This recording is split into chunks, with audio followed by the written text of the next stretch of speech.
કરીએ. આજે વસંત પંચમી છે. વસંત ઋતુનો પ્રારંભ થાય છે. માતા સરસ્વતીના પ્રાગટ્યનો દિવસ એટલે વસંત પંચમી.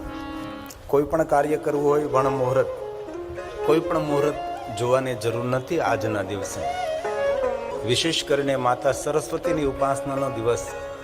જ્યારે બ્રહ્માજી સૃષ્ટિની રચના કરી ત્યારે કોઈ જગ્યાએ ધ્વનિ નહીં હતો, ન વાયુમાં ધ્વનિ હતો, ન જલની અંદર ધ્વનિ હતો, ન કોઈ ગ્રહોની ગતિ હતી.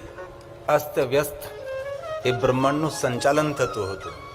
જ્યારે બ્રહ્માજીએ ભગવાન શિવજીનું ધ્યાન કર્યું અને બ્રહ્માજી દ્વારા એક દિવ્ય દેવી પ્રગટ થયા, જેને આપણે વીણાવાદિની કહીએ છીએ. બે હાથથી સુંદર વીણા વગાડે છે, આશીર્વાદની મુદ્રા છે, દિવ્ય શ્વેત વસ્ત્ર ધારણી, એક પણ સોના ચાંદી હીરા મોતીનું કોઈ આભૂષણને ધારણ કરેલું હતું તો પણ દિવ્યતાથી ભરપૂર એ દેવી પ્રગટ થઈ, જેમને વીણાનું વાદ્ય વગાડ્યું અને સુંદર ગ્રહોની ગતિ, જલધ્વનિ, પવનની ધ્વનિ, એક ધ્વનિનું સુંદર ઉત્પન્ન થયું. તેથી આજના દિવસે દરેક સરસ્વતી ઉપાસકો માટે શ્રેષ્ઠ, આમ તો દરેક માટે, વિદ્યાર્થીઓ માટે પણ શ્રેષ્ઠ, પુસ્તક પ્રેમીઓ માટે પણ આજનો દિવસ મહત્વનો દિવસ છે. આજના દિવસે બાળકોને પણ આપણે સ્કૂલમાં ભણવા માટે મૂકવા જોઈએ. એ આજ પાવન દિવસ માતા સરસ્વતીનો પ્રાગટ્ય દિવસ એટલે વસંત પંચમી છે. વસંત ખીલે ચારો તરફ. આજના દિવસે માણસે પીળા વસ્ત્રો પહેરવા જોઈએ. જો આમ જોઈએ શાસ્ત્ર સંમત તો આજના દિવસે દરેક ભાઈઓ બહેનોએ પીળા વસ્ત્રો ધારણ કરવા માતા સરસ્વતીની ઉપાસના માટે. આજના દિવસે પીળા પુષ્પોથી માતા સરસ્વતીનું પૂજન કરવું. આજના દિવસે પીળું નૈવેદ્ય ભગવાનને અર્પણ કરવું. કેસરયુક્ત ખીર, કેસરયુક્ત ભોજન. આજનો દિવસ બહુ મહત્વનો છે. કેસરયુક્ત ચંદન પણ પોતાના ભાલમાં અર્પણ કરવું. આજના દિવસે માતા સરસ્વતીને પીળા પીળા સુંદર સુંદર પુષ્પો અર્પણ કરવા. માતા સરસ્વતીની ઉપાસનાનો દિવસ એટલે વસંત પંચમી છે. પણ નથી આપણે પીળા વસ્ત્રો પહેર્યા, નથી આપણે પીળું ચંદન કર્યું, નથી પીળું નૈવેદ્ય ભગવાનને અર્પણ કર્યું, ન આપણે પીળા પુષ્પો ચડાવ્યા. સરસ્વતીની શ્રેષ્ઠ ઉપાસના કઈ રીતે કરવી? માતા સરસ્વતીની આપણે ઉપાસના કરવી છે. આપણે આજે કાંઈ નથી કર્યું. સાંજ પડી જશે તો કરીએ શું? આપણે કઈ રીતે આજે માતા સરસ્વતીની ઉપાસના કરવી? નથી પીળા વસ્ત્રો પહેર્યા, નથી પીળું નૈવેદ્ય અર્પણ કર્યું, ન પીળું ચંદન કર્યું, ન પીળા પુષ્પો ભગવાનને માતાજીને અર્પણ કર્યા, તો કઈ રીતે આજે આપણે માતા સરસ્વતીની ઉપાસના કરી શકીએ? તો ચિંતનકારો એમ કહે છે કે માતા સરસ્વતીની ઉપાસના પીળા પુષ્પો અર્પણ કરીને કરવાથી નહીં, પણ આજે માતા સરસ્વતીની ઉપાસના માટે આજે દ્રઢ સંકલ્પ કરવો કે આજથી હું મધુર બોલીશ. એ શ્રેષ્ઠ માતા સરસ્વતીની ઉપાસના છે. આજથી દ્રઢ સંકલ્પ. મારી સામે હજારો લોકો કટુ શબ્દ બોલતા હોય, મારા માટે હજારો કડવા શબ્દો બોલતા હોય, પણ હું દ્રઢ સંકલ્પ કરું છું કે આજથી મારા મુખમાંથી કોઈ કટુ શબ્દ પ્રગટ નહીં થાય. આજથી એવી રીતે હું બોલીશ કે માતા સરસ્વતીની વીણાનું વાદ્ય વગડતું હોય એવી મારી મધુર વાણે આજથી હું બોલીશ. એ માતા સરસ્વતીની ઉપાસના છે. પુષ્પોથી પૂજા તો સૌ કોઈ કરે, પીળા વસ્ત્રો પહેરીને સૌ કોઈ પૂજા કરે, પણ શ્રેષ્ઠ માતા સરસ્વતીની કોઈ ઉપાસના હોય તો દ્રઢ સંકલ્પ કરીએ કે આજથી હું મીઠું બોલીશ, મધુર બોલીશ, હું સ્વીટ બોલીશ. મારી ભાષામાં મધુરતા છે, મારી ભાષા એટલી સુંદર છે કે જાણે માતા સરસ્વતીની વીણાનું વાદ્ય વગડતું હોય એવી મારી સુંદર મધુર વાણી છે. એ માતા સરસ્વતીની ઉપાસના છે. અને બહુ હૃદયથી કહું છું કે જે માણસ મધુર બોલે ને તેને પણ સુખ મળે છે, ને સાંભળનારો છે ને તેને પણ સુખ મળે છે. બંનેને સુખ આપનારી જો કોઈ આપણી પદ્ધતિ હોય તો મધુર વાણી છે. અને મધુર વાણી બોલવામાં કોઈ ખર્ચ નથી થતો. વગર ખર્ચે મધુર વાણી તમે બોલી શકો છો. અને મધુર વાણી બોલવાથી સ્વર્ગ ઊભું થઈ શકે છે. જે માણસની મધુર વાણી હોય તેના જીવનમાં દરેક પ્રકારના સુખોનું આગમન થાય છે. મધુર વાણી બોલવાથી સન્માન વધે છે, મધુર વાણી બોલવાથી લોકપ્રિયતા વધે છે. તેથી માતા સરસ્વતીની ઉપાસના નૈવેદ્ય દ્વારા નહીં, સુંદર સુંદર પુષ્પો દ્વારા નહીં, સુંદર સુંદર પીળા વસ્ત્રો દ્વારા નહીં, પીળા આભૂષણો દ્વારા નહીં, આજે માતા સરસ્વતીની ઉપાસના માટે આપણે દ્રઢ સંકલ્પ કરી કે આજથી હું મધુર બોલીશ, હું મીઠું બોલીશ. ચડે પડે માનવી જીભ વડે, મીઠા બોલા માનવી તેનો જગમાં વાંખો ન વાળો. કોઈલ અને કાગ તેનો વાને વર્તારો નહીં. એ તો એની જીભરડીએથી ઓળખાય છે. શબ્દ સંભાળ કર બોલી, શબ્દ કો હાથ ન પાવ. એક શબ્દ ઔષધ કરે, એક શબ્દ કરે ઘાવ. ઘણા માણસો પાસે ઘણું બધું હોય પણ બોલીને ઘણું બધું બગાડતા હોય છે. વાણીનો વિવેક એ માતા સરસ્વતીની ઉપાસના છે. પૂજ્ય મહાત્મા ગાંધીજી એમ કહે, પૂજ્ય બાપુ, એક શબ્દ બોલતા પહેલા 2 વાર વિચાર કરો તો હંમેશા સારું બોલાશે. મનમાં મુખમાં આવે બોલી નાખવું એ માણસને મૂર્ખ કહ્યો છે. વિદ્યા વિહીન સમજો તેને. જે મનમાં આવે જે મુખમાં આવે એ બધું બોલી નાખવું એ યોગ્ય ને વિચાર્યા પછી બોલાય છે. ઘણા માણસો એવા હોય છે, ઘણું બધું સારું કરતા હોય છે, ઘણાના હાથ એમ ના હોય છે, બહુ સેવા કરતો હોય, બહુ દાન કરતો હોય, પણ તેની વાણીમાં એટલી બધી કટુતા હોય, તે જે કાંઈ કરતો હોય તેનું કોઈ ફળ ન મળે, તેને યશ ન મળે, તેને કીર્તિ ન મળે, ઘરની અંદર લોકપ્રિયતા ન મળે. ઘર માટે કેટલું માણસ કરતો હોય પણ તેની ભાષામાં મધુરતા ન હોય. અને ઘણા માણસો કાંઈ કરતા ન હોય પણ તેની ભાષા, તેની વાણી એટલી મીઠી ને મધુર હોય છે કે કાંઈ નહીં કરતો હોવા છતાં તે માણસ સન્માનિત રહે છે. તેથી આપ સૌ તો ડાયા માણસો છો, આપ સૌ ભણેલા ગણેલા છો, સૂઝ અને સમજણ ધરાવતા માણસો છો, આપ સૌ જાણો છો. તો આજે વસંત પંચમીના દિવસે આપણે સવે સંકલ્પ કરવાનો છે કે આજથી હું મીઠું બોલીશ, હું મધુરું બોલીશ. ભગવાન શિવજીના ચરિત્રમાં તમે જુઓ, શંકર ભગવાને કોઈ જગ્યાએ કટુ વાક્ય નથી બોલ્યા. મહાદેવનું સંપૂર્ણ જીવન ચરિત્ર, ભગવાન શંકરજીની વાણી બહુ મધુર છે. અને મને એક વાત કહેતા બહુ જ ગૌરવ થાય છે, માતા સરસ્વતી મહાદેવજીની પરમ ભક્ત છે, શિવ ઉપાસક છે માતા સરસ્વતી. આમ થોડુંક વધારે ઇકો આમ ડબલ મને સંભળાય છે. માતા સરસ્વતી નિરંતર શિવ ઉપાસના કરે છે. અને માતા સરસ્વતી સંગીત વિદ્યા, ગાયન વિદ્યા એ ભગવાન શિવજીની સાધનાથી મળે છે. આપણે ઘણી વાર કહેતા હોઈએ તો કોઈ સુંદર પ્રવચન કરતો હોય તો કહીએ કે તેને જીવ ઉપર માતા સરસ્વતી બિરાજે છે. સુંદર કોઈ ગાયન કરતું હોય તો આપણે કહીએ કે તેના કંઠમાં માતા સરસ્વતી બિરાજે છે. જો કે હવે તો લોકો કંઈક અલગ બોલવે છે. સુંદર કોઈ ગાતું હોય તેને કહે તેને ગળામાં કોયલે માળો બાંધ્યો છે. હવે ગળામાં કોયલ માળા બાંધતી છે, આવું ખોટું બોલાય? તેના કંઠમાં માતા સરસ્વતી નિવાસ કરે. કેટલું સુંદર ને કેટલું રૂડું લાગે.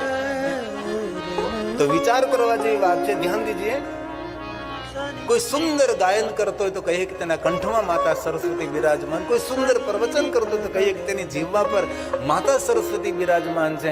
તો કોઈ ગાતું હોય તો કે તેના કંઠમાં સરસ્વતી બિરાજમાન. કોઈ સુંદર પ્રવચન કરતો હોય તો કહીએ તેની જીહ્વા પર માતા સરસ્વતી. તો માતા સરસ્વતીના કંઠમાં કોણ? એ અમારો નીલકંઠી. જગતના કંઠમાં માતા સરસ્વતી બિરાજે છે. માતા સરસ્વતીના કંઠમાં નીલકંઠ મહાદેવ બિરાજે છે. જગતની જીહ્વા પર માતા સરસ્વતી બિરાજે, પણ માતા સરસ્વતીની જીહ્વા પર ભગવાન શિવ બિરાજે છે. અને બહુ એક હૃદયની વાત કહું છું, વાણીની મધુરતા મેળવી તો વધારે શિવનું ભજન કરો. જે મનુષ્ય ભગવાન મહાદેવનું નિરંતર ભજન કરતો હોય તેની વાણીમાં મધુરતા આવે છે. ઘણા માણસો બોલતા હોય તો તમને કડવા ધોડે, આપણને ગમે નહીં કે આ માણસ બોલતો બંધ થાય તો વધારે સારું. અને ઘણા માણસોને બોલતા આવડતું ને છતાં બોલતો હોય તો પણ મીઠું ને મધુર લાગે છે. કારણ કે તેને જીવા પર શિવજીનું સ્મરણ રહેતું હોય છે. અને ભગવાન શિવનું સ્મરણ કરવામાં કોઈ ખર્ચ નથી થતો.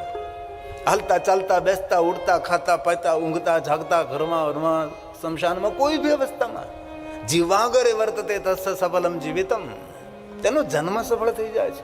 શિવનામ તરીમ પ્રાપ્યમ સંસાર બંતરંતે સંસાર મૂલ પાપાની તાની નશ્યંતિ સંશય. જેને જીવા પર ભગવાન શિવનું નામ રહે છે એ માણસ ભોગ પાર થઈ શકે છે. તેથી હૃદયની એક વાર પ્રાર્થના, વસંત પંચમી નિમિત્તે આ કથા આપણી 801મી કથા છે. કથા કરતા કરતા મને 30 વર્ષ વીતી ગયા છે. અમે નરેન્દ્રભાઈ અને અનિલાબેને કથાનું આયોજન કર્યું. તેમાં 26 જાન્યુઆરી અમારી કથાનો પ્રાગટ્ય દિવસ હતો. વર્ષો પહેલા 26/1/1996 મેં કથાનો પ્રારંભ કર્યો હતો. ભાવનગર, આનંદનગર, સ્વામિનારાયણ મંદિર, ગવિયા સ્વામી, બાલકૃષ્ણ સ્વામી પહેલી વાર શિવમહા પણ કથાનું આયોજન કર્યું હતું. મંદિર સ્વામિનારાયણ અને ભગવાન મહાદેવની કથા. અને ત્યારે મને શિક્ષાપત્રી ગવ્યા સ્વામી આપી હતી અને શિક્ષાપત્રી હું સાથે રાખું છું. તેથી દરેક તાબાના સ્વામિનારાયણ સંપ્રદાયના સંતો ને સાથે મારે ખૂબ ઘનિષ્ઠ નિકટતા છે. પછી કોઈ પણ તાબાના, કારણ કે એમાં અલગ અલગ તાબા હોય ભાઈ, અલગ અલગ. આજે શિક્ષાપત્રી દિવસ પણ છે. બોલો કેટલી સરસ વાત, અનાયાસ યાદ આવી. આજે શિક્ષાપત્રી દિન છે, વસંત પંચમી. ભગવાન સ્વામિનારાયણે શિક્ષાપત્રનો પ્રારંભ કર્યો હતો. આજે શિક્ષાપત્રી પ્રાગટ્ય દિન પણ આજે છે, વસંત પંચમી પણ આજે છે. કેટલો સુંદર દિવ્ય દિવસ છે. તો આइए 2 मिनट के लिए माता सरस्वती को याद कर. या कुंदे दुषार हार धवला या शुभ्र वस्त्रावृता. ધ્યાન દીજે, ભગવાન મહાદેવની પૂજામાં પણ શ્વેત વસ્ત્રોનો બહુ મહિમા છે. માતા સરસ્વતીના પ્રિય વસ્ત્ર કહો તો શ્વેત વસ્ત્ર છે. શુક્લા શ્વેત વસ્ત્ર ધારણી એ માતા સરસ્વતી છે. આપણે જ્યારે ભણતા હતા સ્કૂલની અંદર ત્યારે રોજ આ પ્રાર્થના આપણે બોલતા હતા. ઘણા ભાઈઓ બહેનો યાદ પણ હોય, ઘણાને યાદ પણ ન હોય. યા કુંદે તુષાર, યા કુંદે તુષાર હાર ધવલા યા શુભ્ર વસ્ત્રાવૃતા યા વીણા વરદંડ મંડલિતકરા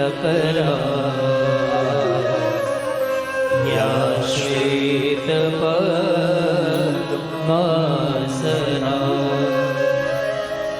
યા બ્રહ્માચ્યુત શંકર પ્રભૃતિ દેવે સદા વંદિતા સા પાતુ સરસ્વતી ભગવતી નિશેષ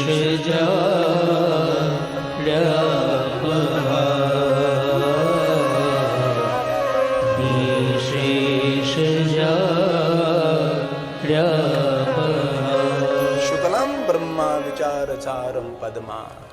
માતા સરસ્વતીની ઉપાસના બહુ આવશ્યક છે.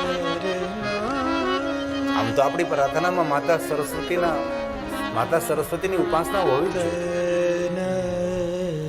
વેપાર કરતા વાણિજ્યની અંદર જે માણસો રહેલા છે એ ગણેશજી, લક્ષ્મીજી અને માતા સરસ્વતીની ઉપાસના કરતા જ હોય છે. એની અંદર પ્રધાન આ 3 દેવતાઓ છે. એક ભગવાન ગણેશ, એક લક્ષ્મીજી અને માતા સરસ્વતી છે. તેથી રોજ આપણી પ્રાર્થનામાં પણ માતા સરસ્વતીની યાદ તો હોવી જોઈએ. એ શ્રેષ્ઠ ઉપાસના છે. સરસ્વતીની ઉપાસના એટલે મધુર વાણી, સત્ય સભર મીઠી વાણી. એ માતા સરસ્વતીની ઉપાસના છે. શુક્લામ બ્રહ્મ વિચાર સાર પરમા માદ્યામ જગત વ્યાપિની. એ માતા સરસ્વતી વીણા પુસ્તક ધારિણી અભયદા. અભય વરદાન દેતી પુસ્તક ધારણી એ માતા સરસ્વતી. 2 હાથ દબાડા વીણા વાદ્ય સંભળાવતી માતા સરસ્વતીને પ્રણામ છે.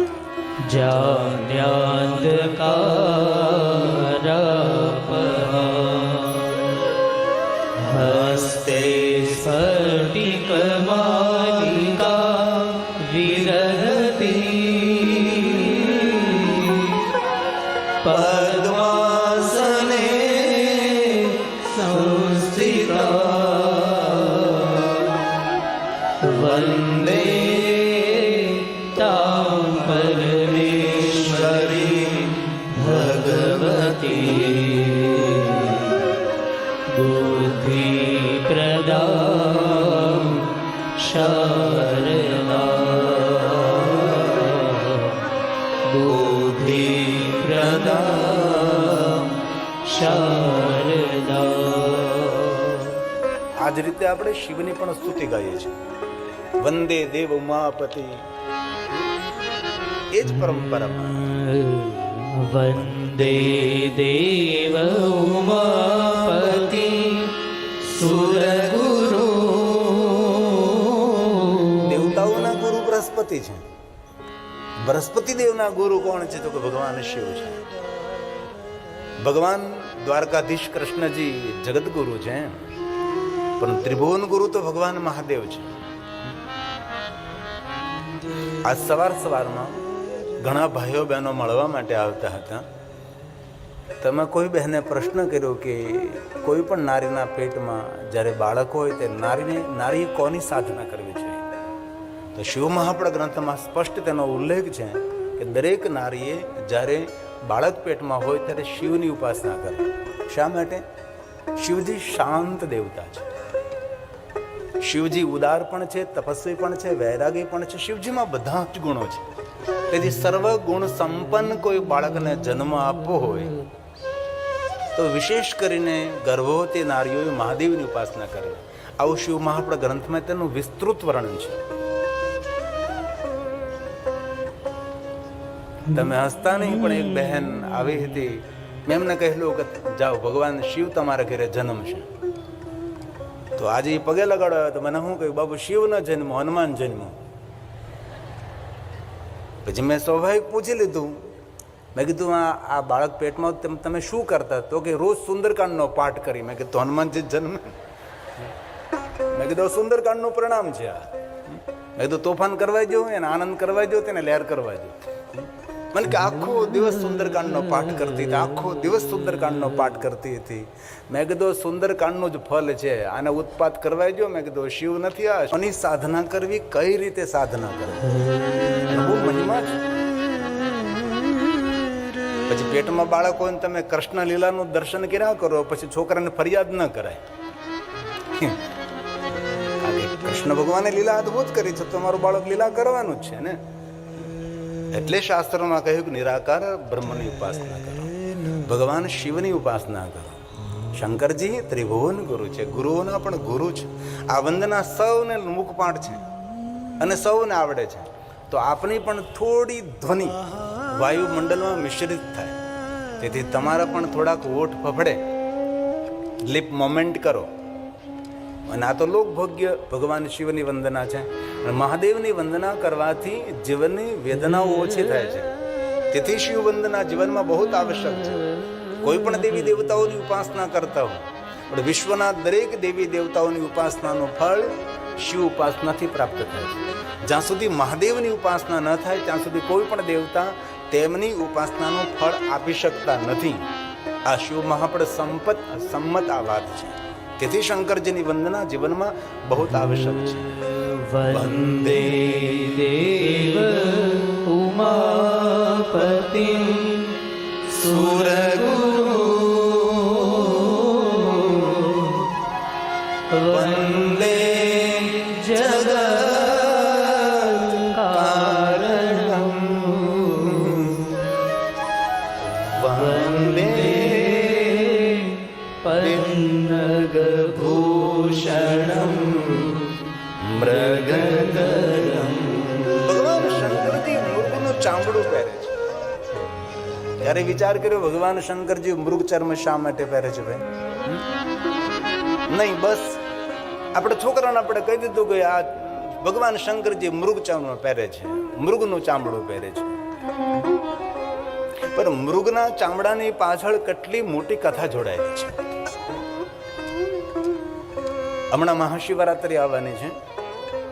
મહાશિવરાત્રિની કથામાં વનમાં રહેતા કોઈ કર્મનું ફળ ભોગવનારા મૃગ બનીને વિચરણ કરે છે.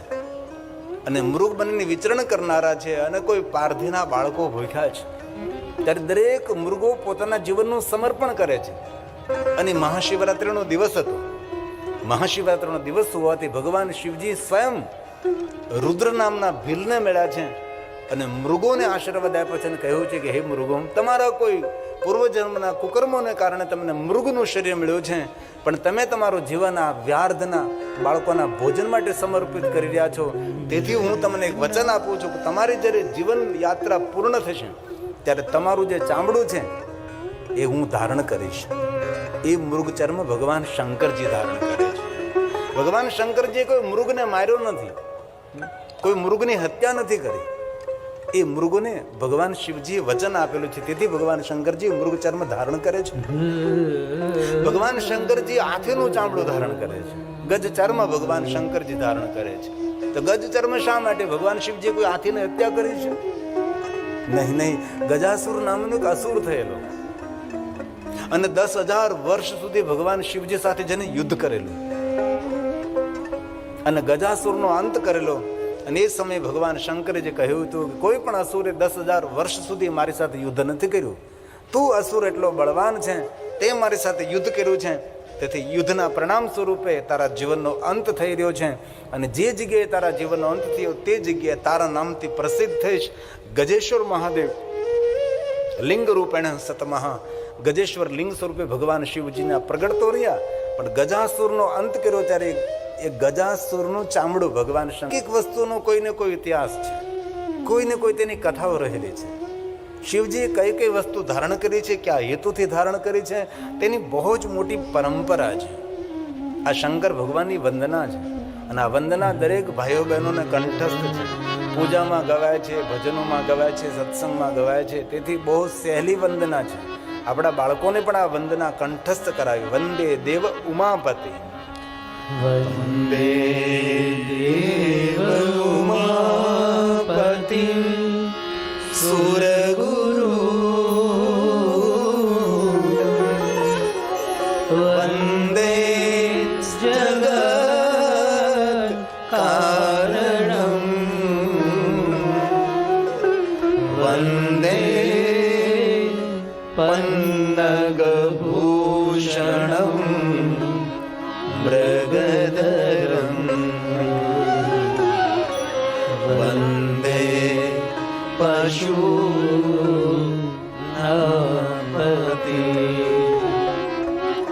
વંદે સૂર્ય શશાંક વહની નયનમ,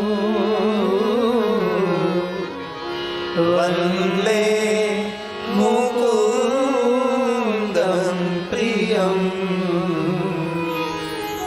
વંદે ભક્તજનાશ્રયમ ચ વરદમ,